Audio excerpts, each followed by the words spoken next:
பர்வீன் சுல்தானா பேசினா எனக்கு ரொம்ப பிடிக்கும். நம்புற மாதிரியே பேசும்.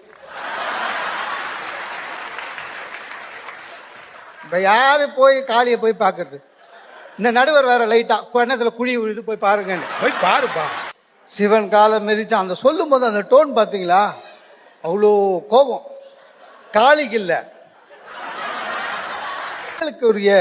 ஒரு விசேஷம் என்னன்னா, சின்னத விஷயம் கூட பெருசா பேசுவாங்க. பாத்துக்கிறீங்களா? குழந்தைங்க மாதிரி. இந்த குழந்தைங்க பாத்துக்கிறீங்களா சார்? சின்ன படிக்கட்டு இருக்கும், அதுக்கே அதுங்கள 1 2 3 குதிக்கும். குதிச்சு அதுவே கை தட்டிக்கும்.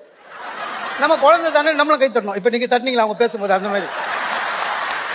நான் ஒரு நாள் கோயிலுக்கு போயிட்டு அர்ச்சனைக்கு கொடுத்தேன். என் பக்கத்துல ஒரு அம்மா அர்ச்சனைக்கு கொடுத்தது நான் பார்த்தேன். அந்த கொடுக்கும் போது அந்த தேங்காய், அந்த அம்மா கொடுத்த தேங்காய் பெருசு. அதுல ஐயர் என்ன பண்றாரு, திருப்பி எடுத்துட்டு சார் கோயில் கருவறைக்கு உள்ள போயிட்டு வெளியில நம்ம கைக்கு வர பொருள் பிரசாதம். இந்த அம்மா என்ன பண்ணிடுச்சு சார், தட்டு மாத்தி கொடுத்துட்டாரு. இந்த அம்மா கொடுத்தது பெரிய தேங்காய், திருப்பி கொடுத்தது சின்ன தேங்காய். மூஞ்சியே மாறிடுச்சு. என்ன ஐயரே கண் தெரியலையா இருந்துச்சு. அவரு அப்படியே பயந்துட்டாரு. என்ன பெரிய தேங்காய் கொடுத்தேன், சின்ன ஐயோ மாத்திட்டமா என்ன கண்ணு பார்த்து வேலை செய்ய மாட்டேன். என்ன வேலை சரி சார், அது பிரசாதமாவே நினைக்கல. ஏன்னா அந்த அம்மா பயபக்தியா வாங்கல தேங்காய், குருமாக்கு வாங்கியிருக்கு. இந்த சின்ன தேங்காய் குருமாக்கு பத்தாது சொல்லிட்டு கடைசியா ஒண்ணு சொல்லிட்டீங்க, அந்த அம்பாள் தான் உனக்கு கூலி கொடுக்கணும்னு.